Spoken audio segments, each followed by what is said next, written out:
Alright guys, HyDra again today. Hope you're doing well and enjoying your day so far as Rostermania continues on in the background. A few updates on that side, but also most certainly on the Drazah versus Scrappy rivalry. This is going to be generational. We've seen lots happen before the major, during the major, and most certainly even after the fact as well. Shooting loads of bodies and talking loads of trash over the last couple of days in some 8s they played late a couple of nights ago. Toronto major is up next. It was the scene of the FU Drazah charts last year. This year's going to be unbelievable. Very much to your thoughts in the comments below. Hit the like button if you enjoy. Subscribe if you're new as always, I would greatly appreciate it. First of all, just quickly to mention, Vista and Departures are to stay in the game for the weekends. The feeling is, of those that have played them, that yeah, it's time. I mean, for some of these maps that we currently have in the map set, they've got to go. Vista, Hardpoint, and Search. The general feeling, I think, is that Vista Control, the spawns are kind of busted on. Vista, Hardpoint, and Search feel good to me. And then Departures, I don't know, maybe not for Hardpoint. I feel like for Search it could be good. Maybe for Control as well. So that's something to look at. And of course, in a couple of days' time with Season 3, we get a boatload of new maps as well. So we'll see if the pros really give those a go. But at least Vista and Departures, because Trek forced them into ranked, people have played them.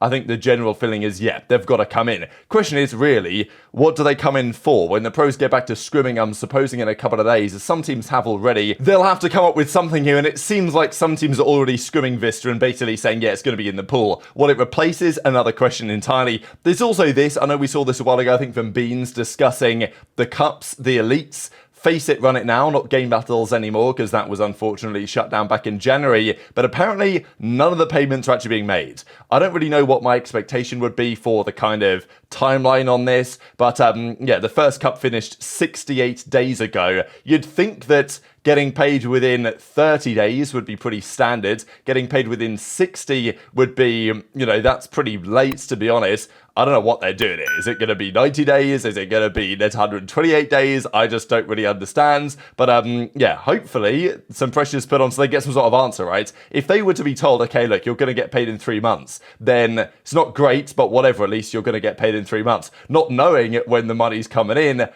understandably, is going to make these Challengers players rather nervous. Now, a player that we think might go to Challengers is Awakening. We believe that Minnesota Rocker are going to drop him. Not yet confirmed as a recording. Of course, there's been lots of talk, though. Why was Wake not the player this year that he was previously? We talked about what Zuma had to say on that yesterday. Shah Madrid comes out here with, obviously, the Saudi Q cheese, and Awakening doesn't seem too happy with that one. So, yeah, we'll see what happens with Wake, right? Because clearly a very talented player. It just hasn't happened for him this year. I'm sure he will get another chance elsewhere in the league if Minnesota Rocker do get rid of him, or they bench him, maybe he could come back. But yeah, big questions on that. I think he's earned another chance at some point. Maybe this game just wasn't his game. But it's unclear for me to see whether that's necessarily going to be this season, just given the circumstances. More to say on Rostermania in a second, but just quickly wanted to mention this on Miami because Real has his visa approved. The feeling is that he's probably going to get over to the States ASAP to come into their roster. Now, Miami actually weren't terrible on the final couple of games they played online, but they went to LAN and again won 0 maps of the event. So surely they've got to do something. But these were some scrims yesterday between Gravity's team and, of course, those guys on Miami, still with MettalZ, ErikBooM, Vikul, and Lucky. So either Real ain't there yet, or they're not going to make a move even when Real does get there. I don't really know. They won this one 250-247, and then this map, they actually played a Vista here. So this is why I'm saying that, yeah, it seems like the teams are kind of admitting, okay, yeah, fair enough. We are going to be playing this because they won this 250-93. So I guess they're just trialing it, but I think it makes sense for Vista to come into the map pool. Something to say as well on Surge in a second. Just quickly wanted to mention this from Clay because these are his overall stage cards, a Major 1 and Major 2. This is Major 1 card. This is Major 2 card. Now, just worthy of note here, the difference in playstyle, it seems to me anyway, on, well, the way that he's adapted on the team. Clay has been known to be a very fast-paced AR player, sometimes to his benefit, sometimes to his detriment, you can argue. These were his hardpoint stats. Just looking at hardpoint really during the first major, he was basically right up there at the top of the league in terms of kills and damage per 10, with no hill time at all. This stage, look at his hardpoints. He's lowest on damage and kills per 10 in the league, but he's one of the highest on hill time. So I think it seems like they've changed it around somewhat, their approach here. I would like to see these kind of just for the LAN, rather than than, you know, just the online series included, but its search was better this stage, its control was better this stage, and it seems like, you know, it's becoming a bit of a hill team in the hard points. So they're changing some things around, whether that's for the better. They didn't look good online, let's be real, but they turned up to LAN, got top 6. They do have a tough stage in terms of qualifiers during the upcoming stage, so there is an argument they should consider making a change. But with the imminent move, we believe, to North Carolina, probably they won't do that. There's also talk on Surge, because Cobra was very early on linked to be joining Surge when we heard that, yeah, Arcitys is gone. I mean, that's actually officially confirmed as it stands. We think they probably will make another move as well, although that's a little bit unclear right now. But Cobra, it seems like he's got a locked-in challengers team that he's going to be playing with going forwards. So it feels like the whole Cobra to Surge thing, because the theory was aBeZy, Cobra, and then obviously aBeZy is there. That's 3 of the 4th Awobob's team last year with Lins on it. So maybe that makes sense. Pair them with Hook and... I don't know, I'd have massive questions about that team if they did that, but maybe that was a plan. Seems like, though, Cobra, that's not happening. So then the thought was, all right, well, actually, what is happening, right? Who is coming in instead? What is the plan for Surge? Arcitys is gone. We've heard them linked to 04, who can seemingly flex, so that might be the plan, but the feeling is that Rocker, they will make their decision first, and then the leftovers, really, of their decision will go to Surge, because nobody really wants to go to Surge right now, which is probably justified. So that's why there's been discussion is, okay, well, is Illy going to come back, right? Because Cobra was theorized potentially as a flex option or whatever, and now I know that Zuma was saying on stream that he's heard that Illy might be back in the conversation, and if that is the case, then, well, an Illy return might be on the cards here, right? Because things are kind of pointing more so in that direction that they have done previously. Whether that's actually going to happen, we still just don't know the answer to this. But I will share this clip of Marty's in a second, saying that, yeah, he ain't happy with the situation. And I don't know, this is a bit of a consistent trend at this point, really. After he left FaZe, or got dropped from FaZe, he was obviously pretty frustrated with those guys. I don't know how close he is really with the FaZe guys anymore, given that he was really part of their group, obviously, been on their team for a couple of years, won an awful lot with them, especially in Cold War, but I don't know if that's necessarily so much the case anymore after he left those guys and was obviously trying to get his revenge on FaZe. That didn't really work out on the Gorillas, and now he's dropped from Surge. You know, it's just unclear whether Arcitys will get another shot, right?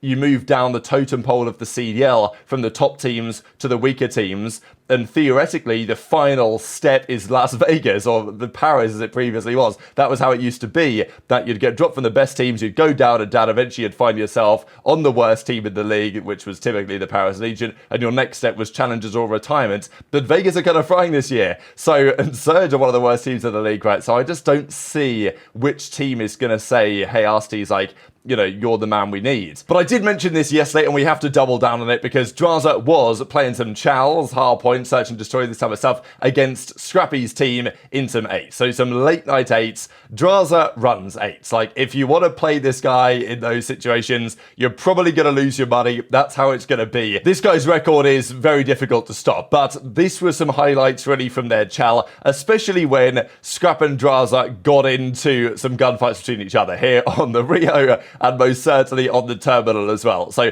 a few funny things to share here. I hope you're in good spirits for whatever happened. I'm ready. I'm ready to go somewhere else and fucking slam those fucking kids. I'm playing from the Surge office, by the way. Yeah. They won't show their face. As long as you have, you know, faith in yourself, feeling okay. I'm a change man, kids. I'm not on par anymore. Okay. Last year it could have been different. You guys 100 points on me 5 times in a row, and I just had nothing in me. Yeah, we did do that. Yeah, you remember that shit, bro? We tried going to Mercado. I was kind of a part of that too. Bro, we switched to Mercado. What? Chill out, bro. Why like it just keep gang up on me? There's no red dots, bro. There's no skill in that game. Fuck. GG, brother. Arcitys? The top bridge, under bridge. Where? Scrap was top bridge. He might run down. You have tags. Yep. Love that, brother. Love that, brother. Special play, special play. Special team, special play, special player. We're fucking hot. I'm looking close for shoulder, okay? Scrap's camping in their spawn, brother. Back secret, brother. Close to me. Yo, Byron's Make him jump, Nice. One more. Nice, good shit. Byron was at back burger for a little bit. I'm team Yeah. shot. Paul. Looks weak. Byron's laying down. Nice, good jump. Two Caps plan. backside plane. Yep. Full plane. Scrap low left plan. Interim. So this has been brewing up now for quite some time. Before the major, it was a big talking point at the start of March when they really got into it and the whole Keeks versus Darien thing really started to kick off. Then after the major, it obviously went next level, completely nuclear on that Sunday night before that Monday morning. And he's been calling out everybody and anybody, and he obviously mentioned it on stream just the other day as well. He was showing off the racks that he won from winning the championship or whatever on stream. And yeah, this is the legendary clip now from a couple of days ago, basically calling him out and saying, look, don't get top 4 if you're going to talk all this trash. And Scrap's like, look, I'm rent-free. We're coming different at the next event. So Scrappy Sim, of course, did end up top 4. He had a phenomenal tournament, as always. But it just seems like everything is setting up for this to be a legendary rivalry. Like, there have been some great rivalries in COD history. This is right up there, you know, like, with how personal it's got, with everything behind the scenes, it is just fantastic. Now, would I put it past these guys to... you know, it seems, it's funny, right? When it goes this level, people always speculate that actually they do kind of like each other deep down behind it, you know what I mean? It's like get a room type thing. But they did confirm, Scrappy did say that he used to be good friends with Drazah, and now it's kind of got to this extreme. But it's just, you look at the matches. They play each other, I think it's the 21st of April, I might need to commit that date to memory, where they play each other in the online qualifiers for Major 3. But of course, at Major 3, that's when we're talking, right? Because that's Toronto's home major. They will really want to bounce back from a disappointing Major 2 in Miami at their home events. FaZe are still going to be FaZe. Drazah's going to want to beat Scrap every time he plays him. Scrap's record against Drazah, I believe Scrap's record against Drazah on LAN is 5-1 in Scrappy's favour. I think he's beaten Drazah most times he's played him. So there is that side of the story as well. They didn't play each other this LAN, unfortunately. But we've got to mention as well the FaZe cards here. These are the Lion Man cards for Toronto. These were the Lion Man cards for FaZe. And Drazah's been, I mean, more than holding his own.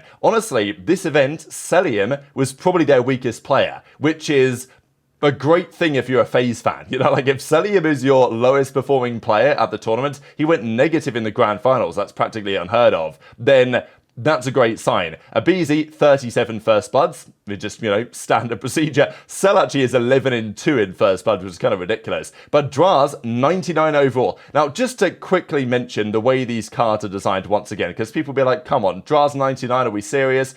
But I think you can argue he deserves it with the pressure that he puts on the map and the impact that he has. The way that these work is that we rank the players, or Lion Man ranks the players, EasyMac ranks these players on kills per 10, hardpoint per 10, damage per 10 in hardpoints, and then these other stats for search and control. Wherever they sit between first in that category for their role and last in the category, they get a rating between 50 and 99. If they're the best in that category for their role in the league, they get a 99. So Drazah has the highest damage per 10 in hardpoint in the league for his role. So he gets a 99 there. He's very close to being the best in his role for kills per 10. He has a 97 there. So then the way that it works is you take the best 2 ratings of the 3, because if somebody's got incredible damage and kills and they don't get in the hill much, they shouldn't really get criticized for having no hill time. But if they're a hill kitten and they're not getting very high damage, then they should, you know, still get credited for being the hill kitten type thing. So in this case, you would take the best 2 numbers. So Drazah will have a 99 and a 97, a 93 and a 91, and like a 93 and an 87 or something. Add those numbers up, divide by 6. That's going to be his rating, but then you plus the adjustment factor for their record, or minus the adjustment factor for their records, and get their overall number. So that's why Simp is a clearly 99, Drazah is a 99 as well. And at the end of the day, the numbers don't mean that much, right? Like, these are just fun cards. Like, it's not like people should read too much into it, but I think it does show that Drazah has been a very important part of that FaZe team's success so far, and really FaZe's success has come for beating OpTic in many situations. And for some reason, Drazah just seems to have their number, but Scrappy, having Scrappy's number is a different question, because their LAN history has gone the other way so far. So I'm absolutely begging to get a Toronto versus FaZe. Just a match up somewhere in Toronto is going to be fantastic. So very much interested in your thoughts on all this stuff in the comment section below. Hit the like button if you enjoyed, subscribe if you're new, take care, and I'll see you next time.